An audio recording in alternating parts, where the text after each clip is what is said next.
اور آج سے 2 سال قبل پاکستان کے عوام نے انتخابی عمل میں حصہ لیا تھا اور بدقسمتی سے پاکستان کے عوام کے مینڈیٹ کو چرایا گیا۔ 2013 میں پاکستان کے عوام نے پاکستان مسلم لیگ نون کو اپنا مینڈیٹ دیا۔ اس مینڈیٹ میں مسلم لیگ نون کو یہ ذمہ داری دی گئی کہ وہ پاکستان کو جو درپیش مسائل ہیں ان سے نکالے، اور 2013 میں اگر عوامی رائے کا سروے کیا جاتا تو اس میں واضح طور پہ عوام کی 3 ترجیحات تھیں۔ سب سے پہلی ترجیح بجلی کے بحران، توانائی کے بحران کو حل کرنا تھا، چونکہ 18-20 گھنٹے ملک کے اندر بجلی نہیں آتی تھی۔ اس کے بعد دوسرا بڑا مسئلہ لا اینڈ آرڈر اور دہشت گردی تھا، چونکہ ہر روز ملک کے اندر کسی نہ کسی دہشت گردی کے واقعے میں درجنوں پاکستانی شہید ہوتے تھے۔ اور تیسرا بڑا مسئلہ ملک کی بیمار معیشت تھی، جس کی بدولت ملک میں مہنگائی، بے روزگاری اور غربت آسمان کو چھو رہی تھی۔ تو یہی وہ 3 چیزیں ہیں جن کو لے کر مسلم لیگ نے 3 ایز پہ عوام کے سامنے پیش کیا، جس میں انرجی، اکانومی اور ایلیمینیشن آف ایکسٹریمزم کو اپنی ترجیح بنایا۔ 2018 کے انتخابات میں 5 سال بعد اگر کسی سے یہ پوچھا جاتا کہ آج پاکستان کا سب سے بڑا مسئلہ کیا ہے، تو اس میں نہ توانائی کا بحران تھا، نہ دہشت گردی تھی اور نہ معیشت کی بدحالی تھی۔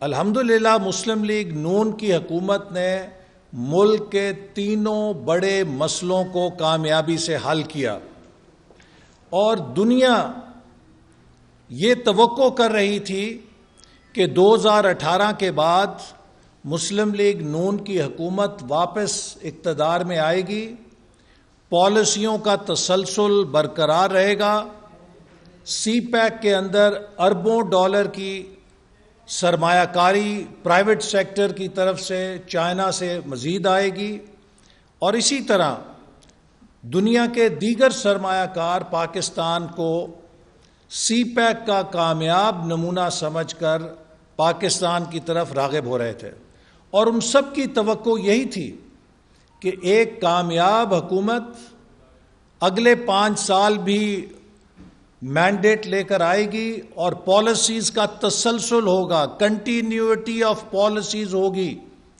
اور اسی بنا پہ جنوری 2018 میں ورلڈ بینک نے اگلے 2 سالوں کے لیے 2019 اور 2020 کے لیے پاکستان کو 6% گروتھ پہ فورکاسٹ کیا۔ یہ جو حکومت کے دانشور آ کے بکرات اور سکرات بتاتے ہیں کہ ہمیں بڑی بیمار معیشت ملی، یہ ورلڈ بینک کی ساؤتھ ایشیا فورکاسٹ پڑھیں جو جنوری 2018 میں شائع ہوئی تھی۔ اس میں واضح طور پہ یہ کہا گیا تھا کہ اگلے 2 سال پاکستان کی معیشت 6% سے ترقی کرے گی، اس لیے کہ پاکستان کے پشت پر ایک پازیٹیو سینٹیمنٹ، ایک مثبت جذبہ، ایک اعتماد دنیا کا پیدا ہو گیا تھا۔ لیکن بدقسمتی سے 25 جولائی کو جب تمام رائے عامہ کے سرویز کے مطابق، تمام تجزیوں کے مطابق مسلم لیگ نون کو 120 نشستیں حاصل کرنا تھیں اور پی ٹی آئی کی 60 سے 65 نشستیں تھیں، جب نتیجہ نکلا تو اس بلیک باکس کے اندر سے نتائج ریورس ہو گئے۔ آر ٹی ایس سسٹم کے ٹوٹنے کے بعد مسلم لیگ نون کی 120 نشستوں کی جگہ پی ٹی آئی کی 120 نشستیں ہو گئیں اور مسلم لیگ نون کی 80 نشستیں.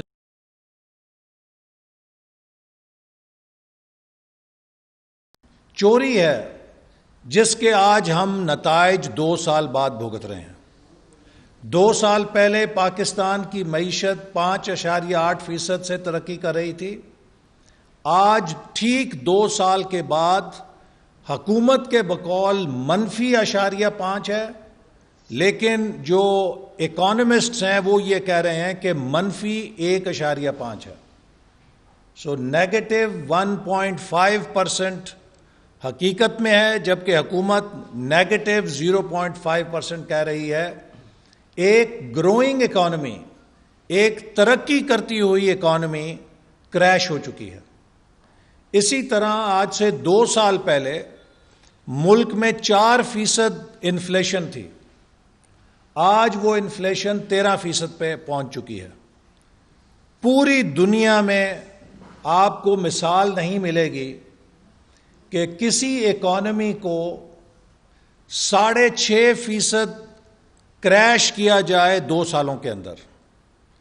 6.5 to 7% کریش ہوا ہے. ہم 5.8 سے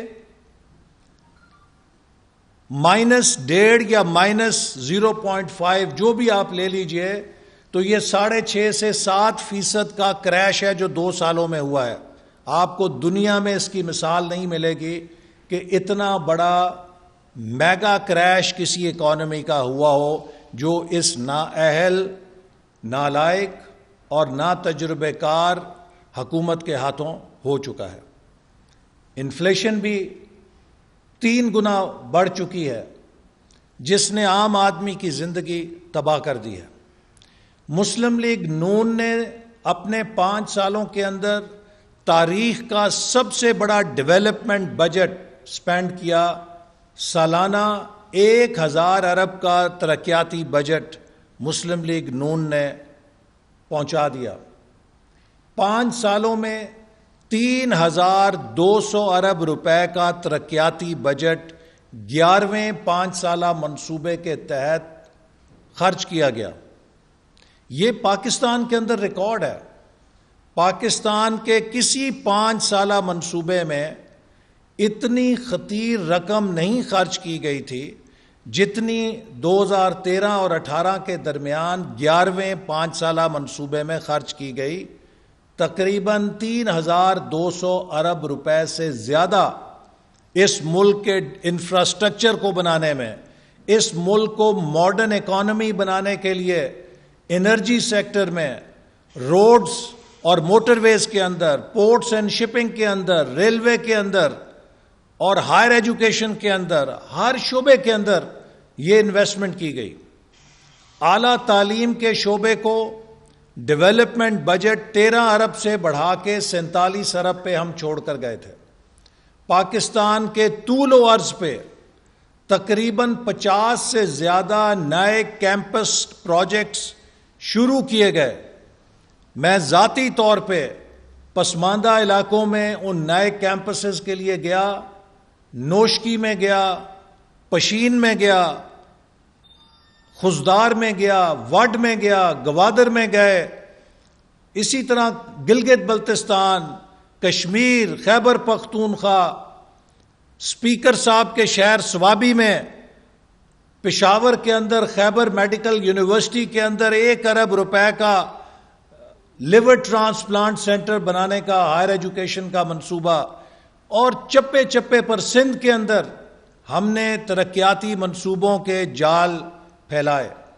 آج اسی کا نتیجہ ہے کہ الحمدللہ پاکستان ایک کنیکٹیوٹی ریولوشن کے دھانے پہ پہنچ گیا ہے. یہ کنیکٹیوٹی ریولوشن لوگوں کو جوڑ رہی ہے.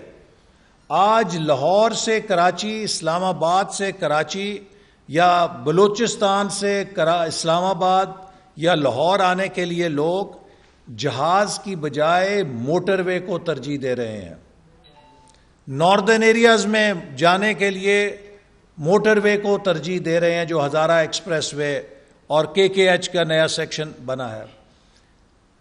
پورے ملک جڑ رہا ہے، لیکن اس کنیکٹیوٹی ریولوشن کے اوپر، اس انرجی اور فزیکل انفراسٹرکچر کے فاؤنڈیشن کے اوپر 2018 اور 2023 کے درمیان ہم نے انڈسٹریل ریولوشن پیدا کرنا تھا، ملک کی ایگریکلچر میں ریولوشن پیدا کرنا تھا. وہ ریولوشن تو دور کی بات ہے، آج ہم کو 2 وقت کی روٹی کے لالے پڑ چکے ہیں.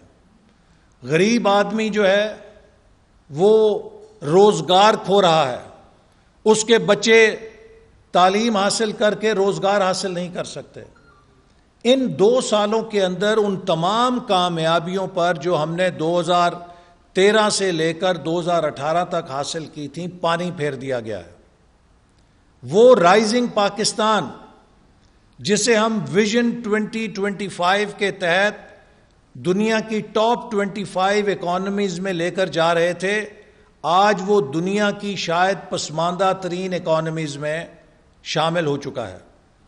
ساؤتھ ایشیا کے اندر 7 ممالک میں پاکستان سست ترین معیشت بن گیا ہے. بنگلہ دیش ہم سے آگے نکل گیا ہے، افغانستان کی کرنسی ہم سے مضبوط ہو گئی ہے، نیپال ہم سے آگے جا رہا ہے، بھوٹان ہم سے بہتر کارکردگی کا مظاہرہ کر رہا ہے. آخر اس کا ذمہ دار کون ہے؟ کیا ان 22 کروڑ لوگوں کا یہی مقدر ہے کہ یہ اسی طرح دھکے کھاتے رہیں، یہ اسی طرح پینڈولم گھومتا رہے؟ کیا پاکستان کا مقدر یہ ہے کہ اس کو 72 سالوں سے تجربہ گاہ بنایا جائے، کبھی مارشل لا لگ جائے، کبھی محدود جمہوریت چلائی جائے، کبھی کہا جائے کہ اب ہائیبرڈ نظام آ گیا ہے؟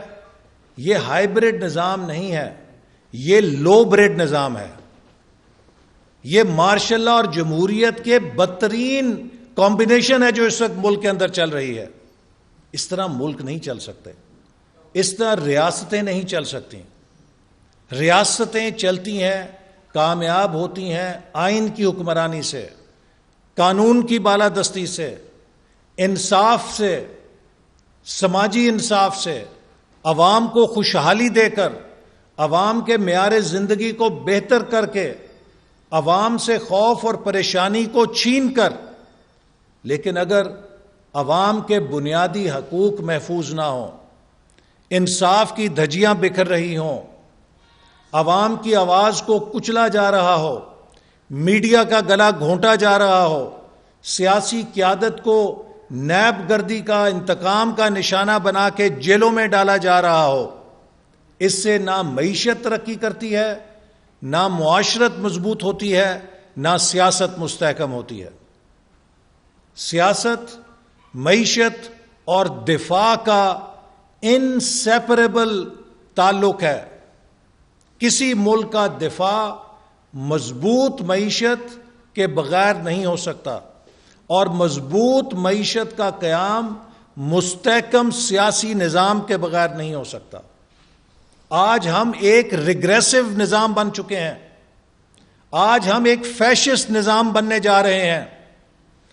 اس حکومت کے ہاتھوں ہم نیب کی انتقامی کارروائیوں کو رو رہے ہیں، لیکن میں آپ کو بتانا چاہتا ہوں کہ یہ حکومت پاکستان کو دنیا کی بدترین فیشسٹ ریپبلک بنانے جا رہی ہے. فیٹف کے آڑ میں ہم سب چاہتے ہیں کہ پاکستان گرے لسٹ سے وائٹ لسٹ میں جائے. فیٹف کی جو تقاضے ہیں وہ پورے کیے جائیں، لیکن فیٹف یہ نہیں کہتا کہ فیٹف کا نام استعمال کر کے پاکستان میں گسٹاپو راج قائم کر دیا جائے. جو حکومت قانون سازی کر رہی ہے اس کے تحت نیب میں پہلے 90 دن کے لیے لوگوں کو غائب کیا جا سکتا تھا، اب لوگوں کو 180 دن کے لیے منی لانڈرنگ کا الزام لگا کے بغیر ثبوت کے غائب کیا جا سکے گا. کوئی بھی بزنس مین، کوئی بھی تاجر، کوئی بھی صحافی، کوئی بھی سیاستدان جو حکومت کے خلاف ہوگا، جس سے حکومت ناخوش ہوگی، اس کے خلاف ایک بوگس پرچی حاصل کرے گی کسی کرنسی ڈیلر سے کہ اس نے 5 کروڑ روپیہ ہنڈی یا حوالہ کیا ہے، اور اس کے بعد صرف ہوم سیکٹری یا سیکٹری داخلہ کے پروانے پر 6 مہینے کے لیے وہ بندہ مسنگ پرسن ہو جائے گا۔ کیا اس طرح کے قوانین نافذ کر کے آپ قانون کی عملداری کرتے ہیں؟ کیا اس طرح کے کالے قوانین سے آپ ملک کو ایک پروگریسو سٹیٹ بنا سکتے ہیں؟ یہ ایک ریگریسو سٹیٹ بننے کا نسخہ ہے جس پہ عمران احمد نیازی اپنی انتقام، حسد، نفرت کی سیاست کو، اس کی آگ کو بجھانے کے لیے ملک کو ڈال رہا ہے۔ آج پاکستان کا مسئلہ یہ ہے کہ ہم دنیا کی معیشتوں میں ترقی کریں، ہم اپنی G D P growth rate کو 6-8% پہ کیسے لے کر آئیں، ہم پاکستان کے اندر امپلائمنٹ کریشن کیسے کریں، ہم پاکستان کے ایگریکلچر سیکٹر کو کس طریقے سے ویلیو ایڈڈ ایگریکلچر بنائیں، ہم پاکستان کی ایکسپورٹس کو کیسے روبوسٹ بنائیں، جو کہ پچھلے 50-60 سالوں سے کموڈٹی سیکٹر کی وجہ سے پھنسی ہوئی ہیں۔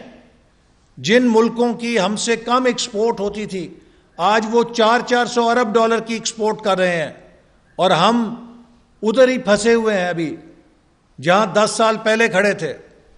25-30 ارب ڈالر سے اوپر جانا ہمارے لیے ایک پل صراط بن چکا ہے۔ یہ وہ چیزیں ہیں جن کے لیے ہمیں سٹرکچرل ریفارم کرنی ہے معیشت میں، ہمیں پاکستان کی معیشت کا سوچنا ہے۔ اور معیشت کیسے چلے گی؟ معیشت چلے گی جب سینٹیمنٹ ہوگا، جب کانفیڈنس ہوگا، جب سرمایہ کار محفوظ ہوگا۔ معیشت ایسے نہیں چلے گی کہ آپ ہر بزنس مین کو، ہر انویسٹر کو نیب گردی کا شکار بنائیں گے، ان کو اپنی ایکسٹریکشن کے لیے، پیسے ان سے حاصل کرنے کے لیے ان کو مافیاز کے رحم و کرم پہ چھوڑ دیں گے۔ آج پاکستان میں کس کا راج ہے؟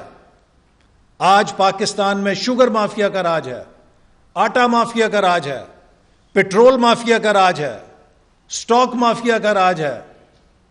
آج پاکستان میں وہ سارے ڈرگ مافیا کا راج ہے۔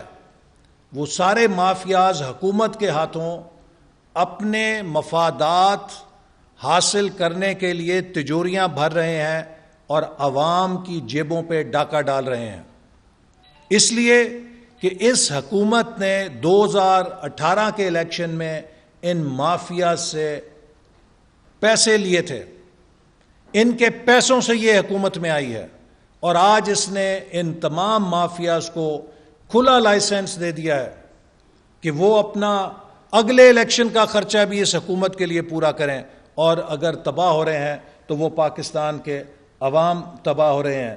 تو لہٰذا میں یہ کہنا چاہتا ہوں کہ آج کے دن 25 جولائی ہمیں یہ یاد دلاتا ہے کہ جب عوام کے مینڈیٹ کو چرایا جاتا ہے، جب کسی ملک کی کامیاب حکومت کو اس کے مینڈیٹ سے محروم کیا جاتا ہے، جب اقتصادی پالیسیوں کا تسلسل ملک کے اندر توڑا جاتا ہے، جب ملک کو رول آف لا کے راستے سے ہٹا کے فیشسٹ ریگریسو ریاست کے راستے پہ ڈالا جاتا ہے، تو وہ ملک ترقی نہیں کر سکتا، وہ ملک تباہی کی طرف جاتا ہے۔ 2018 میں مسلم لیگ نون کو نشانہ بنایا گیا سی پیک منصوبے کو نشانہ بنانے کے لیے۔ ہم نے 4 سالوں میں 28.5 ارب ڈالر کی سرمایہ کاری زمین پہ کھڑی کر کے دنیا کو دنگ کر دیا تھا۔ دنیا پاکستان کے بارے میں پریشان ہو گئی تھی، اور اسی وقت پاکستان دشمن لابیز نے سازش کی اور یقینی بنایا کہ وہ ملک کے اندر بد اعتمادی اور کانفلکٹ اور کیاؤس کے بیج بوئیں۔ وہ جو 4th جنریشن وارفیئر سے ہمیں ڈرایا جاتا ہے، ہم پاکستان اس کا نشانہ بنے۔ اداروں کے درمیان باہمی بد اعتمادی اور اختلافات کو ہوا دی گئی سوشل میڈیا کے ذریعے فیک نیوز چلا چلا کے، اور اس کا نتیجہ یہ نکلا کہ مسلم لیگ نون سے مینڈیٹ چرا کے سی پیک کو بھی کریش کر دیا گیا۔ آج سی پیک عمل کی دنیا سے نکل کر صرف سوشل میڈیا اور سی پیک اتھارٹی کے چیئرمین کی ٹویٹوں تک محدود رہ گیا ہے، اور سی پیک اتھارٹی کے چیئرمین وہی منصوبوں کی ٹویٹ کرنے پہ مجبور ہیں جو مسلم لیگ نون پائپ لائن میں چھوڑ گئی تھی۔ جو منصوبے 2018 میں شروع ہونے تھے وہ آج تک شروع نہیں ہو سکے، 2 سال کی تاخیر ہو گئی ہے۔ اور جب ترقیاتی بجٹ 1000 ارب سے 500 ارب کر دیا گیا ہے تو جتنے نئے منصوبے شروع کرنے کا دعویٰ کیا جا رہا ہے یہ سب منصوبے سفید ہاتھی بنیں گے۔ دیامیر بھاشا ڈیم پاکستان کے لیے ایٹمی پروگرام جتنا اہم منصوبہ ہے، چونکہ یہ ہماری فوڈ سیکیورٹی ہمیں دے گا، لیکن اس منصوبے کو بھی جس انداز میں شروع کیا گیا ہے یہ ڈر ہے کہ یہ منصوبہ بھی نیلم جیلم بن جائے گا، یہ منصوبہ بھی پاکستان کے گلے کا توق بن جائے گا، اس لیے کہ 2 سال پرانا PC-1 ہے جس پر اس کی لاگت لگائی گئی تھی۔ 2018 میں ڈالر کا ریٹ 105-10 روپے تھا، آج 160 سے اوپر جا چکا ہے۔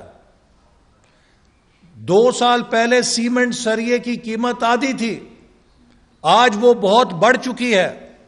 2 سال پرانا PC-1 دوبارہ کاسٹ ایسٹیمیٹ کے لیے ریوائز کیا جاتا ہے۔ اگر آج آپ دیامیر بھاشا ڈیم کی قیمت 2 سال پرانی 480 ارب کہہ رہے ہیں تو وہ غلط ہے، آپ کو نئی قیمت کے تخمینے پر فائنینسنگ لے کر آنی ہوگی، نہیں وگرنہ اس کی لاگت بڑھ گئی ہوگی، آپ کے پاس پیسے نہیں ہوں گے۔ ایک منصوبہ جو آج 480 ارب کا ہے کل کو یہ 4000 ارب میں جا کے ختم ہوگا۔ تو لہٰذا اس حکومت کی جو اِل پلاننگ ہے، اس حکومت کی جو مس مینجمنٹ ہے، اس سے خدشہ ہے کہ دیامیر بھاشا ڈیم کا منصوبہ بھی سفید ہاتھی بننے جا رہا ہے۔ ML1 جو سی پیک کا سب سے اہم منصوبہ ہے اس کے لیے سالانہ 150 ارب روپیہ چاہیے، حکومت نے صرف 6 ارب روپیہ بجٹ میں رکھا ہے، اس سے اسے مکمل کرنے کے لیے 197 سال لگیں گے۔ اب آپ اندازہ کیجئے کہ کراچی سے پشاور کا جو منصوبہ ہے اگر 6 ارب روپیہ سالانہ ملے گا تو تقریباً 200 سال میں جا کے مکمل ہوگا۔ کیا اس طرح آپ منصوبے بناتے ہیں پاکستان کے اندر؟ تو یہ ڈیولپمنٹ سیکٹر جو ہے اس وقت ایک چیلنج بن گیا ہے، نہ ڈیولپمنٹ کے لیے پیسے ہیں نہ ڈیفنس کے لیے پیسے ہیں۔ ہمارا دشمن بھارت ماڈرنائزیشن کر رہا ہے، وہ نئے جہاز لے رہا ہے، وہ نئے میزائل سسٹم لے رہا ہے، اور ہمارے پاس اب اتنا پیسہ نہیں ہے کہ ہم اپنی آپریشنل ضروریات کو بھی پورا کر سکیں، اس لیے کہ ہماری معیشت کا حجم سکڑنا شروع ہو گیا ہے، گروتھ ریٹ کریش کر چکی ہے۔ ہم نے اپنے دور میں اگر ہائیسٹ ڈیفنس اور ہائیسٹ ڈیولپمنٹ بجٹ لگایا اس لیے کہ ٹیکس ریونیو دگنا کیا، 2000 ارب سے 4000 ارب کیا، اس لیے ہم نے ڈیولپمنٹ کو بھی پورا پیسہ دیا اور ڈیفنس کو بھی پورا پیسہ دیا۔ آج 2 سال کے بعد ٹیکس کلیکشن وہیں کھڑی ہے جہاں 2 سال پہلے ہم چھوڑ کر گئے تھے۔ آپ کے ٹیکس ریونیو بڑھ نہیں رہے، دشمن آپ کی طرف نئے نئے خطرات لے کے کھڑے ہیں، اب آپ اپنے دفاع پہ کہاں سے خرچ کریں گے؟ اپنے عوام کو تعلیم اور صحت کے لیے پیسہ کہاں سے لائیں گے؟ اس حکومت نے ہمیں وہاں لا کھڑا کر دیا ہے کہ اگر ہمیں دفاع پہ بجٹ دینا ہے تو ہمیں تعلیم اور صحت کو قربان کرنا پڑے گا، لوگوں کو بھوکا اور ننگا کھڑا کرنا پڑے گا اور اس سے دفاع پہ خرچ کرنا پڑے گا۔ اور اگر ہم لوگوں کو کپڑا اور تعلیم اور صحت دیں تو ہمیں اپنے دفاع کو ایکسپوز کرنا پڑے گا اور کمزور کرنا پڑے گا.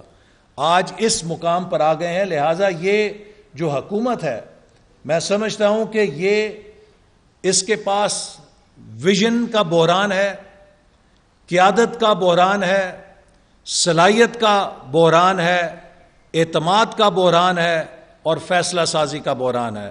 نہ کوئی روڈ میپ ہے, نہ کوئی لیڈرشپ ہے, نہ ہی کوئی کیپیسٹی ہے, نہ ان کے پاس اس بات کا کانفیڈنس ہے یہ لوگوں کو اعتماد پیدا کر سکیں. 2 ایمنیسٹی اسکیمیں دیں, دونوں فیل ہو گئی ہیں کیونکہ کوئی ان پہ اعتماد کرنے کے لیے تیار نہیں ہے. کسی دفتر میں کوئی فیصلہ کرنے کے لیے تیار نہیں ہے کیونکہ ہر سرکاری افسر کو انہوں نے نیب کی تلوار کے نیچے کھڑا کیا ہوا ہے.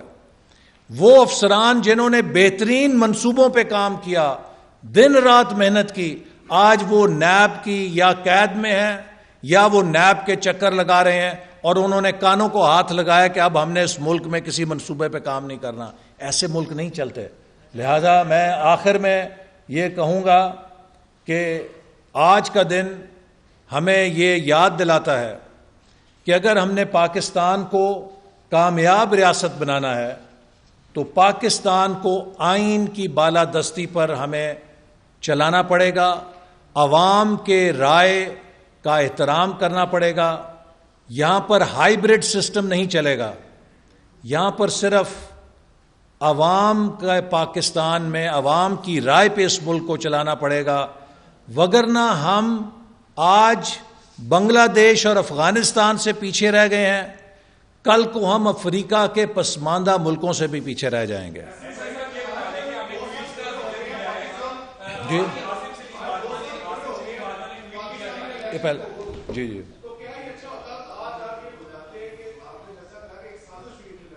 جی جی دیکھیے, جو میں نے آپ کو بتایا کہ پاکستان کے خلاف ان لابیز نے کام کیا جو پاکستان کی دشمن تھیں. آج یہ حکومت کلبھوشن یادیو کی وکیل بنی ہوئی ہے. کل وزیر قانون نے اسمبلی میں کھڑے ہو کر کہا کہ یہ اپوزیشن غیر ذمہ دار ہے, ہم بہت رسپانسبل اسٹیٹ ہیں اور ہم ICJ کی فیصلے کی روشنی میں کلبھوشن کو وہ حقوق دینا چاہتے ہیں جو انٹرنیشنل کورٹ آف جسٹس نے دیے ہیں. انٹرنیشنل کورٹ آف جسٹس تو ایک دنیا کا رضاکارانہ ادارہ ہے. کیا ہماری حکومت کو جس منہ سے وہ انٹرنیشنل کورٹ آف جسٹس کا نام لیتی ہے اور پاکستان کو رسپانسبل اسٹیٹ کہتی ہے, اسی زبان سے سیکیورٹی کاؤنسل کی ان ریزولوشنز کی بات نہیں کرنی چاہیے تھی جو کشمیر کے اوپر تھیں, جن کے اوپر بھارت نے اور مودی سرکار نے نہایت ہٹ درمی کے ساتھ ان کو ڈسٹ بن آف ہسٹری میں پھینک کر کشمیر کے اوپر قبضہ کر لیا, کشمیر کو اینیکس کر لیا. کیا یہ رسپانسبلٹی کا درس پاکستان کے لیے رہ گیا ہے؟ کیا پاکستان دنیا کو یہ برابر نہیں کرا سکتا تھا کہ ہم اگر ایک ذمہ دار ملک ہیں تو آپ کی بھی ذمہ داری ہے کہ بھارت کو بھی اس کی ذمہ داری کا احساس دلائیں؟ آج 1 سال ہو گیا ہے. مجھے شرم آتی ہے ان کشمیری عوام سے کہ جن کے لیے ہم کہتے تھے کہ ہم آپ کے ساتھ ہیں. مجھے شرم آتی ہے ان کشمیری نوجوانوں سے جو پاکستان کا پرچم لپیٹ کر خود کو بھارت کی گولیوں کے سامنے سینہ کھول کے کھڑا کرتے تھے. 1 سال میں ہماری حکومت نے کیا کیا ہے؟ کیا یہ OIC کا اجلاس بھی نہیں بلا سکی؟ پاکستان ایک ایٹمی طاقت ہے, دنیا کی واحد اسلامی ایٹمی طاقت ہے. اگر آپ اتنے کمزور ہو گئے ہیں کہ اسلامی دنیا کو کشمیر کے مسئلے پہ اکٹھا نہیں کر سکتے تو خدا کے لیے OIC کا ایسے ہم نے فورم کا کیا کرنا ہے؟ انہیں کہیں ہم اس کے اندر جہاں کشمیر کے لیے جگہ نہیں ہے ہم ایسی OIC کے اندر نہیں بیٹھ سکتے. کیا ہماری حکومت نے کوئی موقف لیا ہے؟ کیا ہماری حکومت نے کسی کو جا کے کہا ہے کہ بھئی امریکہ میں, یورپ میں 14 دن کے 6 ہفتوں کے لاک ڈاؤن سے لوگ سڑکوں پہ آ گئے ہیں, کشمیر کے لوگ 1 سال سے لاک ڈاؤن کے اندر ہیں؟ کیا ان کے لیے کسی نے نام لیا ہے؟ تو وہ کلبوشن یہ سی پیک کو تباہ کرنے آیا تھا. اور میں نے اکتوبر 2017 میں بحیثیت وزیر داخلہ یہ پریس کانفرنس کی تھی, یہاں پہ میڈیا کے ساتھ لاہور ہی میں بات کی تھی کہ چند سیاستدانوں کو, چند ریٹائرڈ فوجی افسروں کو اور چند میڈیا کے لوگوں کو یہ ٹاسک دیا گیا کہ حکومت اور فوج کی لڑائی کراؤ, پاکستان میں بحران پیدا کرو اور اس بحران سے اس ملک کے اندر سیاسی انتشار پیدا کرو. اور یہ انتشار کیسے پیدا کیا جاتا ہے؟ نیٹ فلیکس پہ جا کے آپ ڈاکومنٹری فلم دیکھیں دا گریٹ ہیک, اس میں آپ کو پتہ لگ جائے گا کس طرح اداروں کو لڑایا جاتا ہے, کس طرح ملک کے اندر انتشار کے بیج بوئے جاتے ہیں, اور کس طرح ملکوں کے اندر فساد پیدا کیا جاتا ہے. پاکستان کے اندر بھی اسی طرح ایک ہنستے بستے پاکستان کو اس کی اقتصادی ترقی, اس کی سی پیک کی ترقی کی سزا دے کے آج ہمیں یہاں کھڑا کر دیا گیا. یہ جو حکومت کے وزیر کھڑے ہوتے ہیں کردار کشی کرنے, یہ میں آج آپ کے ذریعے چیلنج کرتا ہوں کہ ٹی وی کے اوپر آئیں. 3200 ارب روپے کی ڈیولپمنٹ الحمدللہ میرے ہاتھوں سے ہوئی ہے. یہ ثابت کر دیں کہ کسی منصوبے کے اندر اگر میں نے ایک چائے کی پیالی کا بھی کوئی ذاتی فائدہ لیا ہے تو میں قوم کا مجرم ہوں گا. ہم نے دیانتداری کے ساتھ اس ملک کی خدمت کی ہے. یہی وجہ ہے کہ آج یہ ملک کے اندر آپ کو ترقی کے نمونے چپے چپے پر نظر آتے ہیں. یہی وجہ ہے کہ پاکستان کی عوام ہم سے محبت کرتی ہے کہ انہیں پتہ ہے کہ ہم نے اس ملک کو بنایا ہے, اس ملک کو اجاڑا نہیں ہے.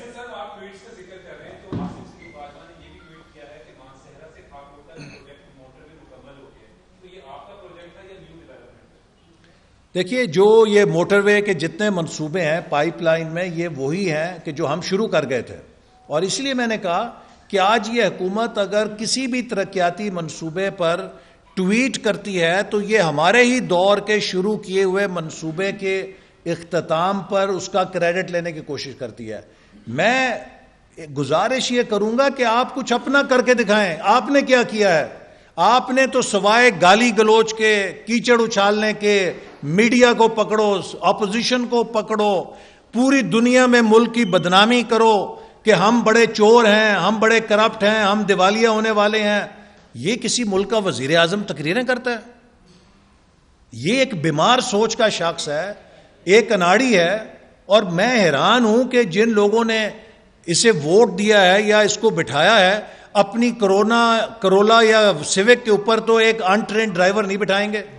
22 کروڑ لوگوں کی مشین کے اوپر ایک ڈرائیونگ سیٹ پہ ناڑی کو بٹھا دیا ہے.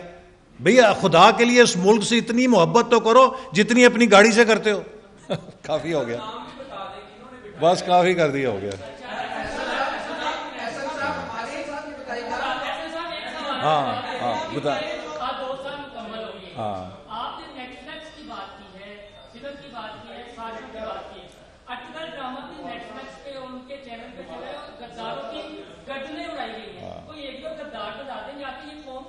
اچھا, دوسرے میں ایک بات, جی اور ایک چیز اور میں واضح کہنا چاہتا ہوں کہ انشاءاللہ تعالی عید کے بعد مسلم لیگ نون اے پی سی کے ذریعے تمام اپوزیشن جماعتوں سے مل کر انشاءاللہ اس حکومت سے نجات حاصل کرنے کے لیے ایک متفقہ حکمت عملی ہم اپنائیں گے.